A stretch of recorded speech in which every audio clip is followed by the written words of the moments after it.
오늘 설교의 제목을 한번 따라 하실까요? 지체하지 말고 책임을 다하라. 지체하지 말고 책임을 다하라 했습니다. 여러분은 지체하다가 나중에 해야지 하고 미루다가 낭패를 보신 적이 있습니까?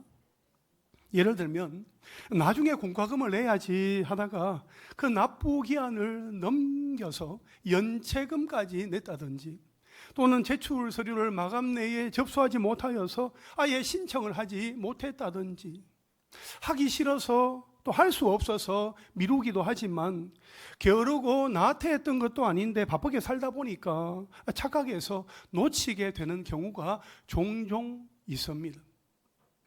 저도 오늘 설교를 준비하면서 내가 지체하고 있는 일이 뭔가 이렇게 생각해 보니까 떠오르는 일이 하나 있었습니다. 우리 교회가 설립 50주년을 맞이하여서 유튜브 영상을 제작하고 있습니다. 방송팀에서 우리 김영기 집사님을 중심으로 우리 다현 자매와 재영 형제가 함께 준비하고 있고, 아마 여러분들이 영상 제작에 함께 해주시는 것으로 알고 있습니다. 저도 지난 8월 10일 날 인터뷰 질문지를 받았는데 이 잘하고 싶은 마음에 나중에 차분히 정리해서 해야지 하면서 차일피일 미루다 보니까 아직도 영상을 넘기지 못했습니다. 이 자리를 빌어 우리 방송팀에 심심한 사과의 말씀을 드리며 모레까지는 꼭 보내겠다고, 9월이 지나기 전에 꼭 보내겠다고 다짐해 봅니다. 오늘은 지체하지 말고 책임을 다하는 부분에 대하여서 함께 살펴보겠습니다. 여러분, 오늘 본문 1절에 보면 이스라엘 자손이 실로에 모여서 회막을 세웠다고 말씀을 하고 있어요. 우리 함께 읽겠습니다. 시작. 이스라엘 자손의 온 회중이 실로에 모여서 거기에 회막을 세웠으며 그 땅은 그들 앞에서 돌아와 정복되었더라. 아멘. 요단강을 건너 가나안 정복을 하기 위해서 길갈에 있었던 이스라엘 군대의 사령부가 이제 가나안 땅의 한 복판인 실로로 옮겨오게 되었습니다. 그리고 전쟁 때문에 세우지 못했던 예배 장소인 회막을 전쟁이 일단락되자 다시 세웠습니다. 특히 회막은 요셉 자손이 우리에게 한 분깃을 더 달라고 요구하는 이 제기에 대하여 스스로 개척하라 하는 요수아의 도전의 말 직후에 세워졌습니다. 회막을 세우는 것은 하나님께 예배하기 위해서입니다. 또한 하나님과 교제하기 위해서입니다. 회막을 통하여 하나님께로 나아가서 예배를 회복하는 것은 이스라엘의 불평과 낙심을 잠재웁니다. 그만큼 회막을 세우는 것이 이스라엘 백성들에게는 참으로 중요한 사건입니다. 이스라엘 자손이 그동안은 길갈에 회막을 세우고 또 가나안 정복 전쟁 과정을 이렇게 수행해 왔으나 이제는 실로의 회막을 세움으로써 실로가 사무엘 시대에 이르기까지 이스라엘의 중앙 성소로서 정치와 군사 그리고 종교에 있어서 아주 중심적인 역할을 하게 되었습니다. 특별히 실로의 회막을 세우게 된 것은 흐트러진 이스라엘 자손들의 그 신앙을 다시 한 번 더 추스르며 다시금 언약 백성으로서의 그 신앙을 재무장하게 한 의의가 있습니다. 그런데 2절 말씀에 그러나 이스라엘 자손 중에 그 기업의 분배를 받지 못한 자가 아직도 7지파라 말씀하고 있습니다. 유다 지파와 요셉 자손인 에브라임과 므낫세 반지파가 가나안 땅을 차지했을 때에 아직도 7지파가 가나안 땅을 기업으로 분배받지 못했다고 말씀하고 있습니다. 여기에서 그 기업의 분배를 받지 못한 이 말은 그들은 그들의 기업을 취하지 않았다입니다. 하나님께서 이미 가나안 땅을 기업으로 주셨음에도 7지파는 그들의 기업을 취하지 않았다는 것입니다. 그러니까 이처럼 정복된 땅을 나누지 않은 것은 타의가 아닌 자의적인 행위였다 하는 것이지요. 이에 대하여 여호수아가 이스라엘 자손들에게 한 말이 있습니다. 첫째로 한번 따라 하실까요? 지체하지 말라. 우리 3절 말씀을 함께 읽겠습니다. 시작. 요수아가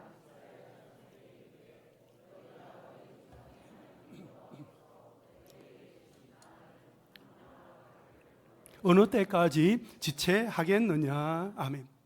여러분, 여호수아는 이스라엘 자손에게 기업을 분배하라는 하나님의 명령을 지키지 않은 것에 대해 어느 때까지 지체하겠느냐, 어느 때까지 지체하겠느냐 하는 그 책망을 통해 그들이 현재 불순종하고 있다는 것을 강조하고 있습니다.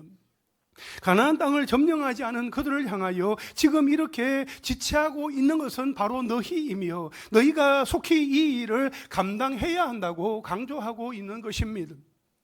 여러분, 이스라엘 백성들은 왜 가나안 땅을 점령하고 차지하는 것에 대하여서 지체하였을까요? 아마도 그들은 가나안 땅에 대한 주도권이 이제 자신들의 손에 이미 넘어온 것에 대하여서 만족하고 오랜 전쟁으로 인하여 피곤한 자신들의 그 몸과 마음이 쉬고 싶었기 때문일 것입니다. 한편으로는 각 지파별로 수행해야 할 가나안 정복 전쟁에 대한 확신이 없었기 때문이기도 합니다. 또한 유다 지파와 요셉 자손에 대한 기업 분배 이후에 이 땅 분배가 중단된 것으로 보아 이 두 지파반이 이미 넓은 땅, 좋은 땅을 먼저 차지한 데 대한 불만이 포함되어 있었다고 볼 수도 있습니다. 그러나 일곱 지파가 가나안 땅을 차지하라는 하나님의 명령을 임의대로 지체한 것은 가나안 땅을 기업으로 주겠다는 하나님의 약속에 대한 불신앙이었고 적극적으로 미래를 개척하기보다는 현실에 안주하겠다는 안일한 자세였으므로 곧바로 여호수아에 의해서 책망받는 계기가 되었던 것입니다. 3절에 보면 너희 하나님, 너희 조상의 하나님 여호와께서 라고 말씀하고 있는 것을 한번 보세요. 여러분, 이것은 창세기 15장에서 아브라함에게 주신 땅과 민족과 복에 대한 이 언약이 당시 이스라엘 자손들에게 이르기까지 여러 세대를 거치는 동안, 여러 세대를 지나는 동안 단 한 번도 변하지 않았다 하는 그 사실을 보여줌으로써 약속에 대하여 하나님은 여전히 동일하며 신실하신 분이다 하는 것을 강조하려는 것입니다. 사실 하나님께서 이스라엘 백성들에게 가나안 땅을 주신 이유도 그들이 가나안 땅을 정말 받을 만한 자격이 있어서가 아니라 하나님 당신이 직접 정하신 그 언약을 반드시 지키고자 하시는 그분의 신실하심 때문입니다. 하나님은 이스라엘의 조상 때부터 맺은 언약에 대하여 변함없이 신실하셨고 마침내 그 신실하심으로 인하여 하나님이 허락하신 그 땅을 얻게 되었으므로 지금 이스라엘 자손은 더 이상 지체하지 말고 언약의 신실하신 하나님을 더욱 신뢰하며 이미 주신 가나안 땅을 믿음으로 차지해야 한다 하는 것을 강조하고 있는 것입니다. 너희에게 주신 땅을 이라고 했습니다. 이 너희에게 주신 땅을, 이 말은 하나님께서 이스라엘 자손에게 가나안 땅을 주셨다는 것입니다.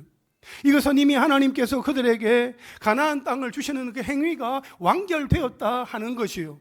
그러나 실제로는 아직까지도 이스라엘 자손이 가나안 땅을 자신의 것으로 완전히 차지하지 못했고 앞으로도 성취해야 한다는 하나의 과제로 남아 있었습니다. 가나안 땅은 이미 하나님께서 이스라엘 백성에게 주신 약속의 땅이었습니다.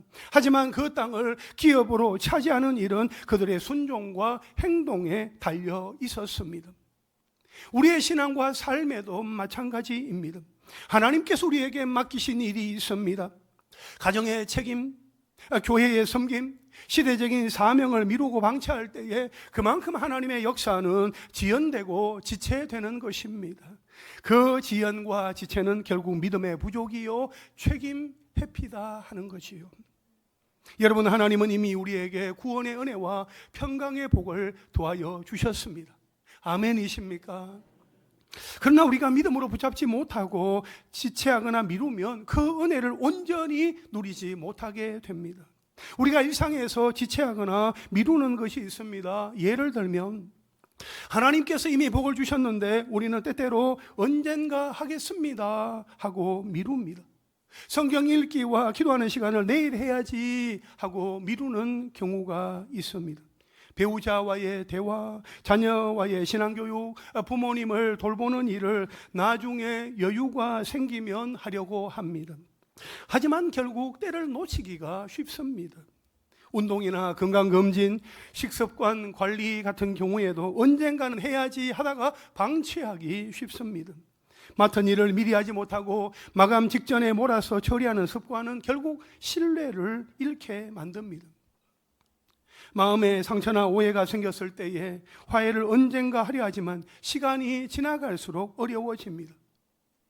이웃을 돌아보거나 섬길 기회가 왔을 때에 다음에 하자고 하면서 미루는 경우가 많습니다. 이와 같이 말씀과 기도, 가정과 건강, 일터와 관계와 섬김에서 지체하거나 미루곤 합니다. 그렇게 반복적으로 미루는 것이 일상이 되다 보면 하나님이 주시는 열매를 누리지 못하게 됩니다. 지체하고 미루는 것이 책임 있는 행동이 아니다 하는 것을 우리는 잘 알고 있습니다. 그러면 우리가 어떻게 해야 합니까? 이스라엘 백성들이 지체하였을 때에 여호수아는 그들에게 책임 있는 행동을 요구했습니다. 둘째로 한번 따라 하실까요? 책임을 다하라. 오늘 보면 4절부터 6절까지 말씀을 함께 읽겠습니다. 시작. 너희는 각 지파에 3사람씩 선정하라. 내가 그들을 보내리니 그들은 일어나서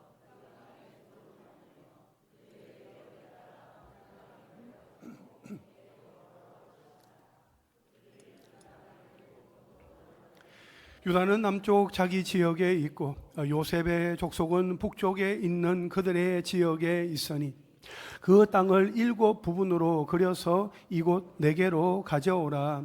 그러면 내가 여기서 너희를 위하여 우리 하나님 여호와 앞에서 제비를 뽑으리라. 아멘. 여러분, 여호수아는 각 지파에서 3사람씩 선정하여 그들에게 임무를 맡깁니다. 그들의 임무는 아직 기업을 받지 못한 7 지파에게 기업을 나누어 주는데 필요한 가나안 땅의 그 지도를 그려오게 하시는 것이었습니다. 7 지파가 각각 자기 지파의 기업을 그릴 때에 기준이 있었습니다. 그것은 바로 그들의 기업에 따라, 즉 입에 따라서였습니다. 그러니까 자기 지파 사람들이 경작을 하거나 목축하여 먹을 것을 얻을 수 있을 만큼의 땅이 기준이었습니다. 여러분, 하나님이 그의 백성들에게 축복으로 주시는 그 땅의 크기는 먹고 생활하기에 부족함이 없는 정도의 땅이었습니다. 이스라엘 백성에게 있어서의 축복은 과다한 땅을 소유하는 것이 아니었습니다. 지나친 물질적인 풍요가 아닌 각자의 형편과 처지에 적당한 만큼만 분배하는 것이 하나님의 뜻이었고, 이러한 하나님의 뜻에 순종하며 사는 것이 하나님의 백성으로서의 복된 삶이었습니다. 그러면 오늘날은 어떻습니까? 진정한 복은 일용할 양식을 주시는 하나님을 온전히 의지하고 사랑하며 그분의 통치 아래 살아가는 것입니다.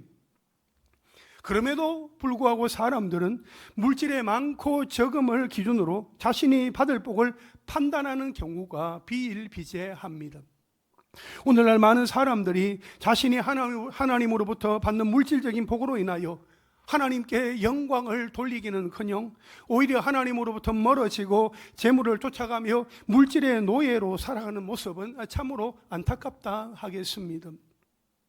이런 관점에서 볼 때에 7 지파에게 그들의 기업에 따라서 기업을 나누어 주시려는 하나님의 지혜는 우리 인간을 너무나 잘 아시고 사랑하시는 하나님의 깊은 배려라고 할 수 있습니다. 7 지파에서 각각 3명씩 선발된 21명의 대표들이 직접 두루 다니면서 살피며 그린 그 땅을 각각 자기 지파의 입에 따라 기업에 따라 나누어서 지도로 그릴 때에 그 경계를 나누는 기준이 있었습니다. 그것은 바로 자신들의 자의와 또 욕심에 따라서 이루어져서는 안 되며 오직 하나님의 뜻과 그 뜻에 순종하는 지도자인 여호수아의 지침에 의해서 이루어져야 했습니다. 여호수아는 이스라엘 자손들이 직접 책임지고 움직이도록 책임 있는 행동을 요구했습니다. 이처럼 여호수아는 그들에게 분명하고도 단호하게 책임을 다할 것을 말하고 있습니다. 여러분, 성숙한 믿음은 책임을 다하는 믿음입니다. 가정의 가장으로서, 교회의 직분자로서, 공동체의 일원으로서 맡겨진 자리를 피하지 않고 충성스럽게 감당할 때 하나님은 그 사람을 통하여 놀랍게 역사하십니다. 책임을 다하는 사람은 늦추지 않고 오늘 순종합니다. 지금 실천하는 것입니다. 지금 내가 해야 하는 한 가지부터 순종하는 것입니다. 믿음은 하나님이 다 알아서 해주신다가 아니라 우리가 맡은 부분을 충성스럽게 감당할 때에 완성됩니다. 하나님은 나의 게으름을 무마하거나 덮어주시는 분이 아니라 나의 성실한 책임을 통해 일하십니다. 여러분, 지체하지 말고 책임을 다하라, 지체하지 말고 책임을 다하라 하는 여호수아의 외침이 들리십니까? 하나님은 이미 우리에게 약속의 말씀을 주셨습니다. 감동하고 감격하게 하셨습니다. 이제 필요한 것은 우리가 더 이상 지체하지 않고 각자의 책임을 믿음으로 감당하는 것입니다. 그렇게 할 때에 우리에게 주신 기업과 은혜를 온전히 누리게 되는 것입니다. 그렇다면 내 삶의 현장에서 내가 책임을 다해야 할 것은 무엇입니까? 첫째로 하나님 앞에서의 책임을 다하는 것입니다. 예를 들면 하나님께 마땅히 드려야 할 예배를 소홀히 하지 않고 영과 진리로 예배하는 것입니다. 나의 영적인 성장과 성숙을 위해 말씀을 읽고 기도하는 일에 힘쓰는 것입니다.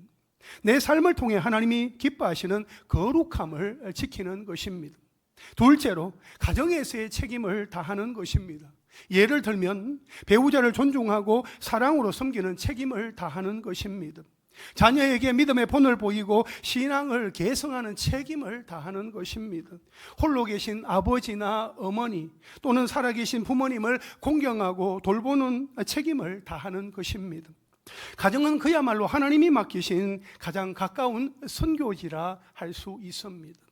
셋째로 직장과 사회에서의 책임을 다하는 것입니다. 예를 들면 맡은 일을 성실하게 감당하고 신뢰를 주는 것입니다.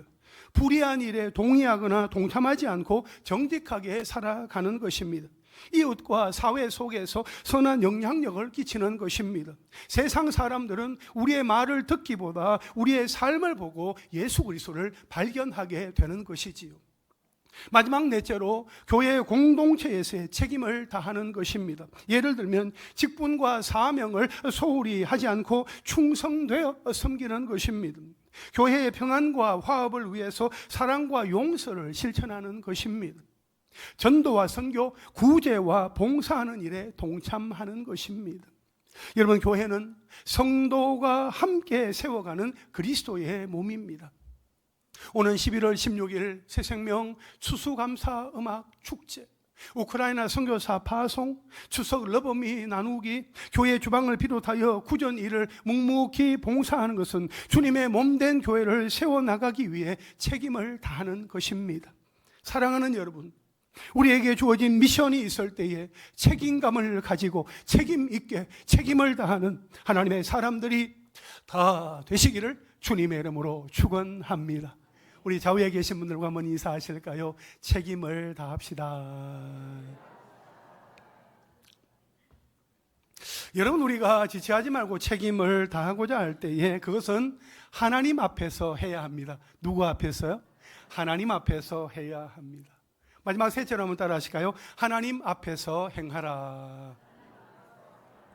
오늘 본문 6절 말씀을 함께 읽겠습니다. 시작. 그 땅을 7 부분으로 그려서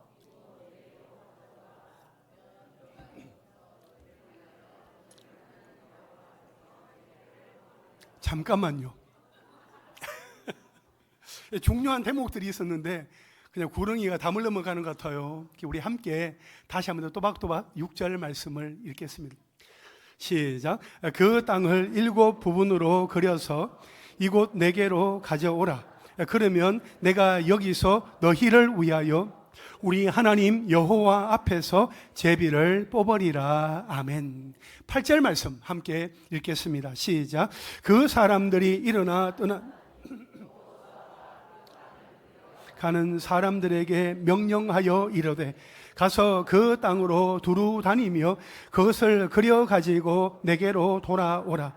내가 여기 실로의 여호와 앞에서 너희를 위하여 제비를 뽑으리라 하니. 아멘. 마지막으로 10절 말씀을 우리 함께 읽겠습니다. 시작. 여호수아가 그들을 위하여 실로의 여호와 앞에서 제비를 뽑고 그가 거기서 이스라엘 자손의 분파대로 그 땅을 분배하였더라. 아멘. 여러분, 우리가 6절과 8절과 10절 말씀을 읽었어요. 여기 말씀해 보니까 아주 반복적으로 나오는 표현이 있는데 뭐예요? 여호와 앞에서, 하나님 앞에서, 여호와 앞에서라는 표현이 나오시오. 여러분, 이처럼 여호와 앞, 여호와를 강조하는 것은 이 제비 뽑기를 통해 기업을 분배하는 실질적인 주체가 제비 뽑기 과정을 인도하는 여호수아나 각 지파의 대표들이 아니라 하나님 자신이다 하는 것을 의미하는 것입니다. 그래서 여호수아는 7지파에서 선정된 21명의 대표들이 유다 지파와 요셉 자손이 분배받은 땅을 제외한 이 가나안 북부 지역과 가나안 중부 지역을 7부분으로 나누어서 지도를 그려오기만 하면, 그림을 그려오기만 하면 그 이후에는 하나님께서 하나님의 방법으로 가장 공평하게 나누어 주신다 하는 것을 전제하고 그들의 행동을 촉구하였던 것입니다. 그리하여 10절 상반절에 보면 여호수아가 그들을 위하여 실로의 여호와 앞에서 제비를 뽑고 했습니다. 여호수아가 이스라엘 지파의 분파대로, 그러니까 경계대로 땅을 분배했다 하는 것을 말씀하고 있습니다. 여러분, 여호수아는 땅 분배하는 일을 단순한 행정 절차가 아니라 하나님 앞에서 진행했습니다.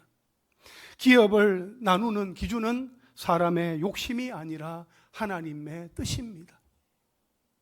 책임을 다하는 우리의 자세도 결국 사람 앞이 아니라 하나님 앞에서라는 믿음이 있어야 합니다. 우리가 하나님 앞에서 책임을 다한다면 억울할 것도, 비교할 것도, 불평할 것도 없습니다. 하나님이 주신 자리와 기업을 믿음으로 받아들이게 됩니다. 그러므로 하나님 앞에서 행하라 하는 것은 모든 일은 하나님 앞에서 신실하게 하라는 그런 의미입니다.